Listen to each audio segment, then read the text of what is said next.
Alors Stéphane, tu as une expérience dans le monde des ressources humaines, mais surtout aujourd'hui, tu es un dirigeant, tu travailles avec des dirigeants. Et je pense qu'il est intéressant d'écouter ton partage du vécu, de ce que tu as préparé et de ce que tu vois aujourd'hui de la situation concernant le télétravail et la façon dont tu vois un peu la suite, cher ami. Bah, écoutez, je vous remercie. Alors moi, concrètement, je vais vous parler en tant que dirigeant, voilà, d'un cabinet dans les ressources humaines. On travaille spécifiquement dans la distribution automobile, dans le secteur automobile. Alors on fait du recrutement, on fait de la formation, mais on fait surtout de la reconversion. C'est-à-dire qu'on prend des gens qui sont demandeurs d'emploi et grâce à des programmes, on pallie, je dirais, au manque de ressources dans le réseau de la distribution. On fait des vendeurs, des réceptionnaires, des mécaniciens, des carrossiers. Voilà. Et bien heureux, depuis 6 ans, depuis qu'on a racheté cette société, que j'ai racheté cette société, on a une belle croissance puisque plus de 30% de croissance par an avec le personnel qui va bien. Historiquement, c'est une société très traditionnelle. Alors, c'est intéressant. Ça me fait réagir à ce que j'ai entendu sur les 2 premiers intervenants, puisque en tant que dirigeant, je suis passé par ces 2 étapes, toutes ces étapes, une par une. Une société très classique, on recevait les candidats en face à face. Alors, on a été obligé de mettre le travail à distance. Ça veut dire face aux besoins d'intervenir au niveau national, on a dû mener les entretiens à distance, mettre tout un travail en place, un travail à distance, former nos collaborateurs, nos consultants à travailler à distance, à travailler en face à face, à plus recevoir de gens. Aujourd'hui, on a une société où on fait jusqu'à 200 recrutements par mois et on reçoit 0 personne en physique. Donc voilà, on travaille sur toute la France, on crée des académies, on crée des écoles, on travaille avec Pôle emploi, on travaille avec les dirigeants. Tout est fait à distance, on a des conciergeries avec les candidats, donc on a mis en place tout un process de travail à distance. Donc c'est ce qu'on appelle, nous, le travail à distance. Voilà. Donc ça, c'était assez intéressant et on l'a mis. Alors on est passé par plein d'étapes, les étapes IT, les étapes de management, de transformation des gens, puisqu'on a dû apprendre les gens à gérer de la relation à distance, c'est intéressant. On a eu travaillé avec le RGPD dernièrement, on l'avait oublié parce que le cadre juridique vient impacter le travail à distance. On a été piraté, on a été cryptoloqué, parce que ça on l'oublie, c'est les grands événements du travail à distance, c'est aussi ça. Hein. On a dû protéger nos bases de données, on a externalisé nos bases de données, on a dû déployer des logistiques de fibres. Enfin bref, aujourd'hui, au-delà du management, des transformations, il y a des infrastructures et de la structure en tant que dirigeant, mais on a passé ces étapes. Alors c'était assez long. Ça a mis 2-3 ans à se faire et on est passé à une société qui travaillait totalement à distance depuis 4 ans. Voilà. Et là, la société se déroulait. On est passé à la deuxième étape, la croissance, et là, on a acheté des locaux, et la croissance était tellement forte que malgré tout ce qu'on prévoyait, je faisais un budget, une prévision au début d'année, ce qu'on trouve dans certaines startups, c'est que je n'avais pas assez de place. Voilà. Donc, on s'est dit, on a commencé à raisonner, on s'est dit, on va mettre en place le télétravail. Donc, ce qu'on appelle le télétravail, c'est-à-dire faire travailler les gens chez eux, pour moi, je veux dire, dans ma définition. Travail à distance, on travaille avec les gens à distance du bureau ou ailleurs. Télétravail, les gens travaillent chez eux. Donc, on a redéployé tous les logiques. Là, on sort le RGPD, puisque on envoie des données personnelles chez des gens. Est-ce que c'est protégé? Est-ce que leurs logiciels sont protégés? Est-ce que leurs box sont protégées? Enfin bref, on est tombé dans tout un schéma, là encore, et on a passé le cap. Par contre, on s'est vite rencontré que les gens n'étaient pas forcément si intéressés que ça à travailler chez eux. Voilà. Ils aimaient. Alors, je rejoins ce que disait, j'ai oublié ton prénom, excuse-moi. Sur le travail un petit peu récurrent, on a un travail de sourcing. Donc, c'est un travail parfois un peu fastidieux. Et les gens, en fait, les bons moments qui passaient, c'était dans l'entreprise, en fait. Ils aimaient leur travail, ils aiment l'entreprise, mais il y a une grosse partie de leur travail qui est extrêmement fastidieux. L'effet de groupe, l'effet de présence, le repas, les pauses, enfin, toutes ces choses-là, on s'est rendu compte que c'est quand même une grosse partie hyper importante de leur travail. Donc, on s'est rendu compte qu'on pouvait.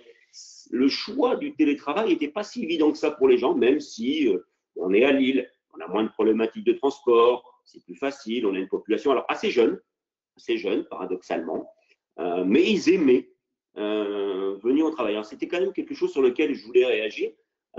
C'est qu'on s'est rendu compte que même quand on proposait le télétravail, les gens aimaient venir travailler sur leur lieu de travail.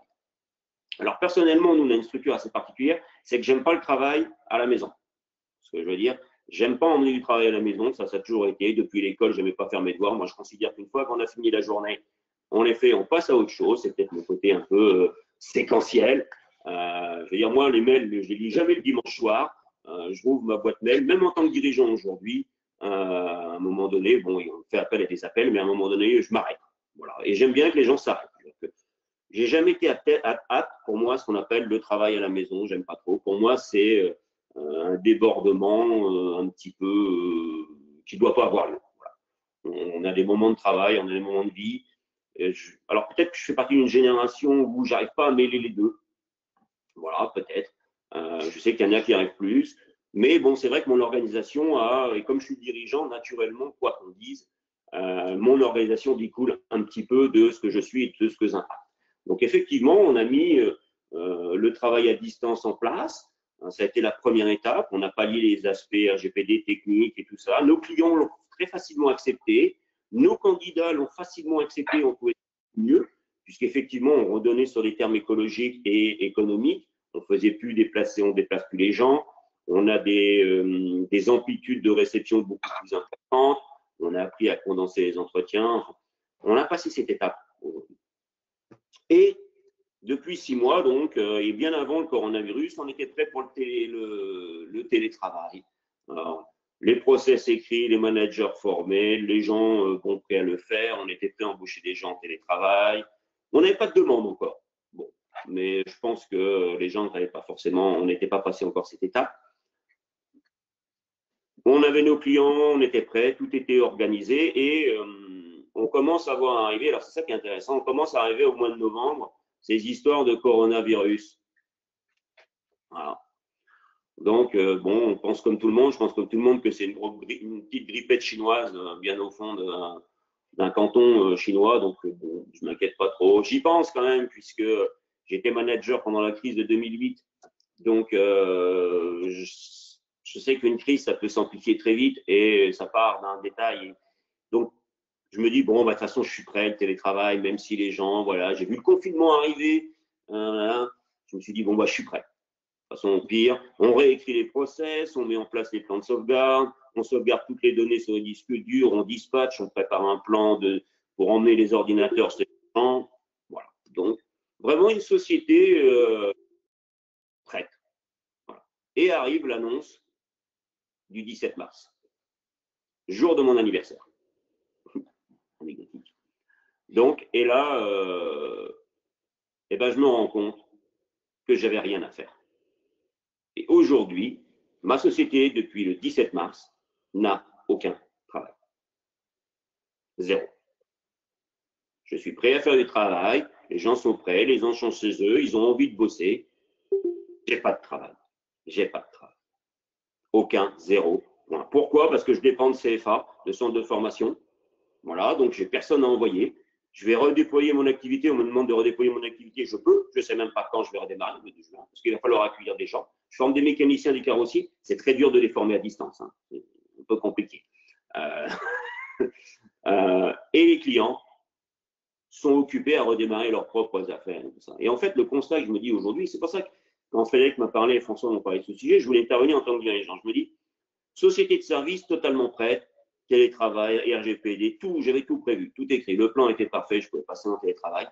Mais il va falloir vraiment qu'on prenne conscience, malgré tout ce qu'on entend en disant le télétravail va sauver l'économie, on va télétravailler, mais si on n'a pas d'économie réelle aujourd'hui, et concrètement dans mon secteur, si on ne fabrique pas des usines, et les voitures, on ne va pas les fabriquer à distance, quoi qu'on dise, il va falloir les emmener, il va falloir les livrer.